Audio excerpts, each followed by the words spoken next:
A few days later, the teacher, who had been with us on the train, came by the house to say that school was starting.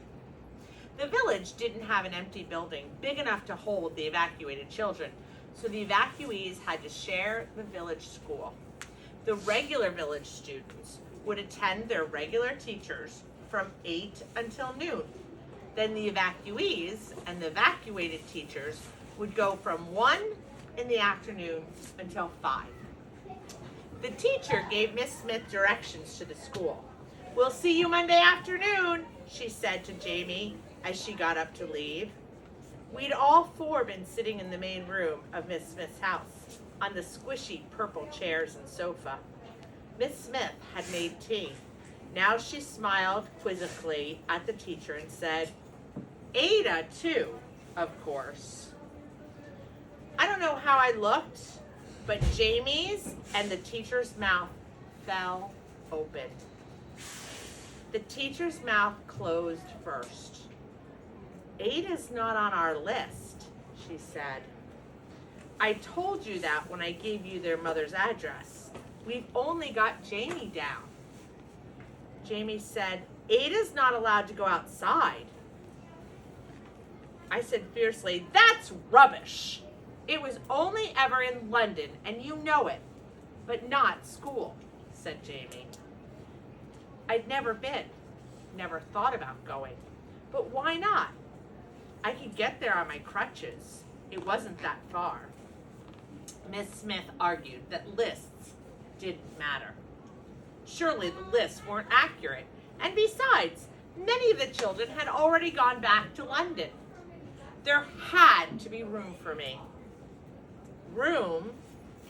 Yes," the teacher said slowly, "but is it appropriate?" She stood and took a book off one of Miss Smith's shelves. "Here," she said, holding it open and out to me. "Read a bit of that." I looked at the page. The rows of marks blurred and swam before my eyes. I looked up. The teacher nodded. Miss Smith came over and put her arm around me. I tried to pull away, but Miss Smith held on. "You see," the teacher said softly, "she isn't educable. Educable. I've never heard that word, but I guess able to be educated." You know how is the man spelled M-A-M? Yes.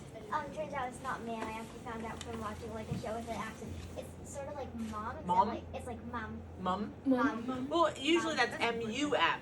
I know, but that's Australian. Like it's M-A-M. It's like M. Basically, Mom? it's M. Mom? No, it's No. like mom. Okay. So it's like M-A-H-M. Mom. Okay. Mom. I didn't know what educable meant. I didn't know if I was educable or not. "She simply hadn't been taught," Miss Smith said. "She's far from stupid. She deserves a chance." The teacher shook her head. "It wouldn't be fair to the others." The door clicked softly as she left. Miss Smith grabbed my shoulders with both hands. "Don't cry," she said. "Don't cry. She isn't right.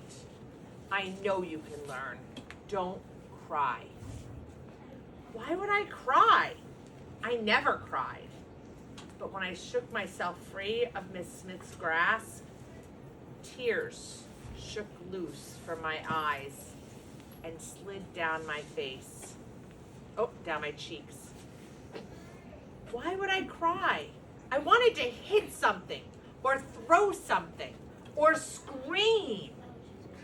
I wanted to gallop on butter and never stop. I wanted to run, but I couldn't run, not with my twisted, ugly, horrible foot. I buried my head in one of the fancy pillows on the sofa, and then I couldn't help it. I did cry. I was so tired of being alone. Miss Smith sat down on the sofa beside me. She put her hand on my back. I squirmed away.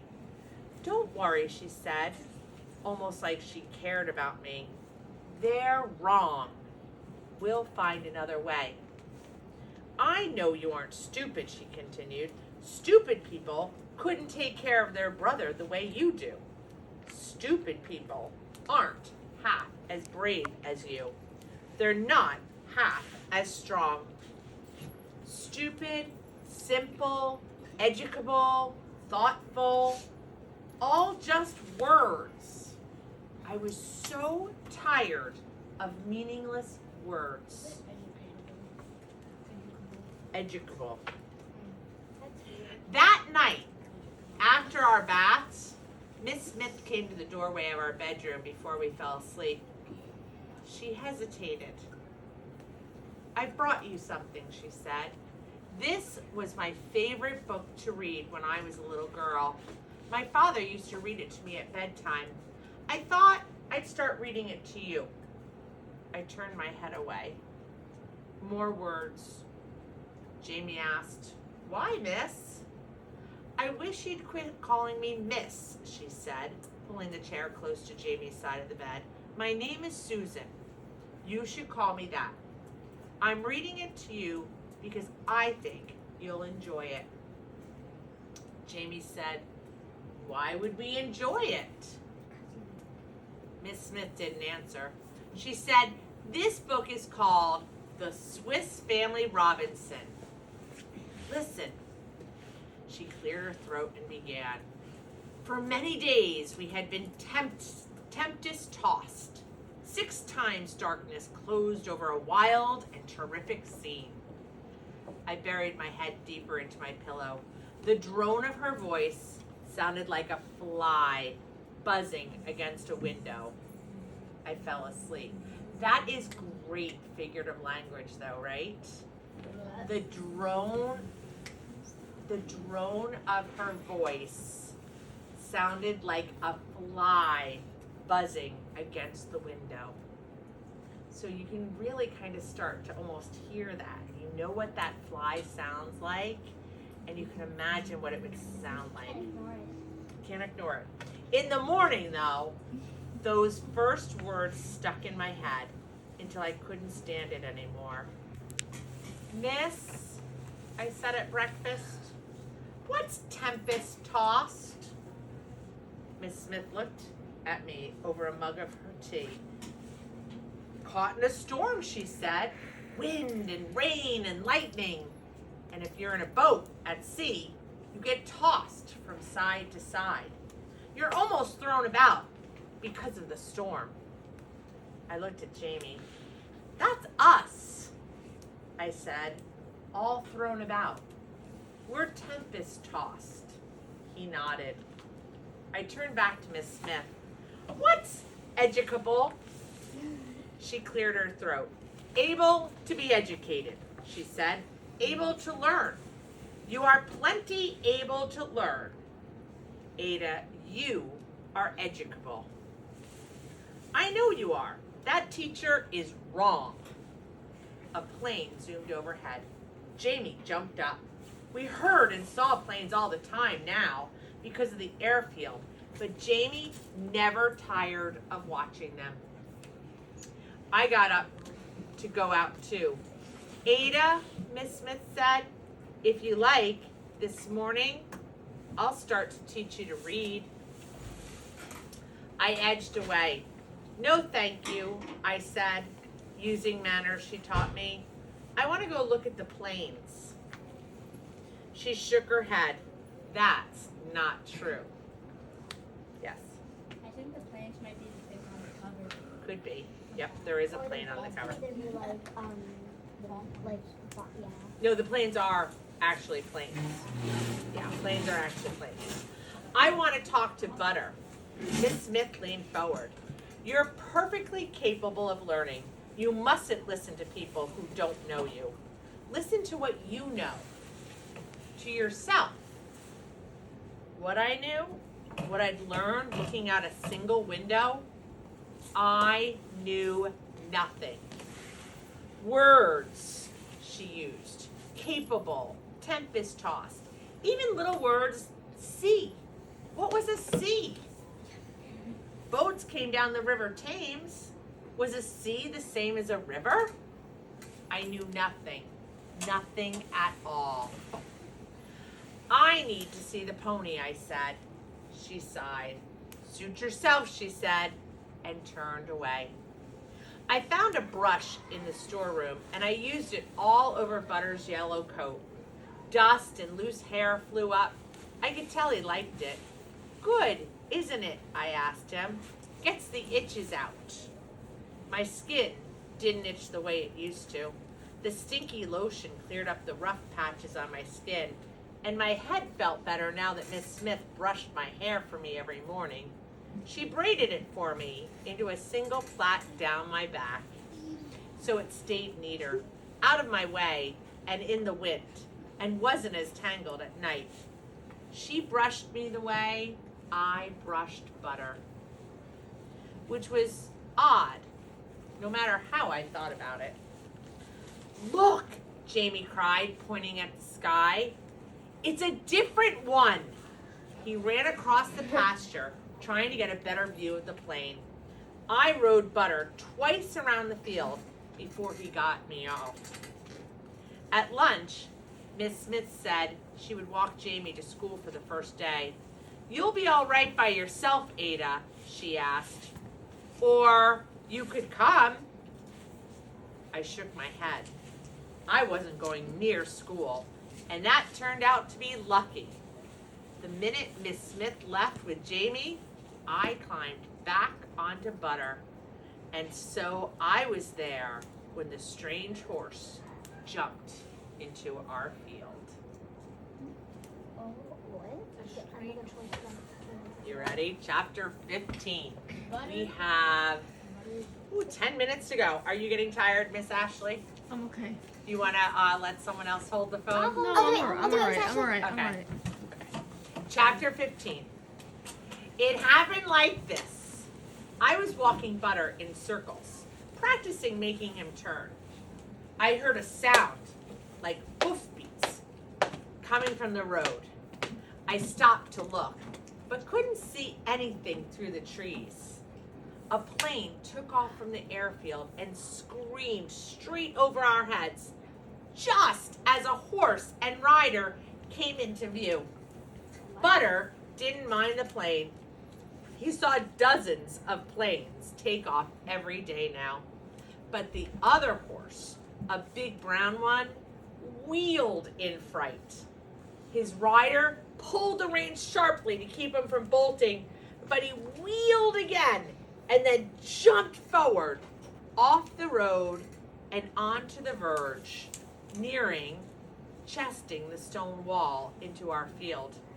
The rider bounced loose in the saddle, and the horse, frantic, made a sudden leap up and over the wall. The rider tumbled sideways and disappeared. The strange horse galloped straight for Butter, reins flying, loose stirrups walloping his sides. Butter spooked and spun, tossing me, and together both horses ran to the far side of the field. They galloped about for a bit, the idiots, but I wasn't paying attention to them. I ran for the fallen rider as fast as my bad foot would let me. I recognized her, the little iron-faced girl, the one who had called out to me. She lay face down in the muddy weeds on the verge. I scrambled over the wall just as she, blinking, rolled herself over. She opened her eyes and let out a string of curses that would have been at home in my lane, let alone the dockyards. She ended with, "I hate that stupid bloody horse." Bloody is not something Miss Smith let Jamie or me say. It was a swear word, a bad one. "I hate him," she repeated, looking at me. "Are you much hurt?" She started to sit up and fell back, nodding. "Dizzy," she said. and my shoulder hurt something awful. Bet I broke my collarbone. She touched a place below her neck and winced. My mother broke hers last year hunting. Easy to do. Where's that wretched horse? I looked over the wall. Grazing next to the pony.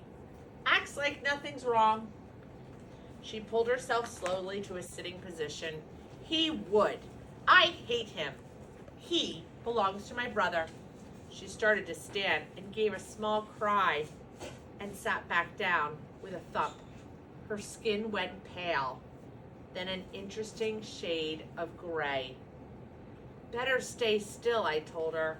I went to fetch the horse. His front foot was tangled in the reins, but otherwise he seemed fine, and he stood politely while I untangled him. He was bigger than Butter and far more handsome. Beautiful, shiny coat, long, elegant legs. He stiffed my hands the way Butter often did. No treats, I told him. I started to walk him back to the girl, but honestly, my foot hurt. And also, the horse was so pretty. I pulled the reins over his head, put my good foot into the left stirrup, and hauled myself aboard. The saddle felt snug and comfortable after the loose sliding, the saddle felt snug and comfortable after the loose sliding expanse of Butter's bare back.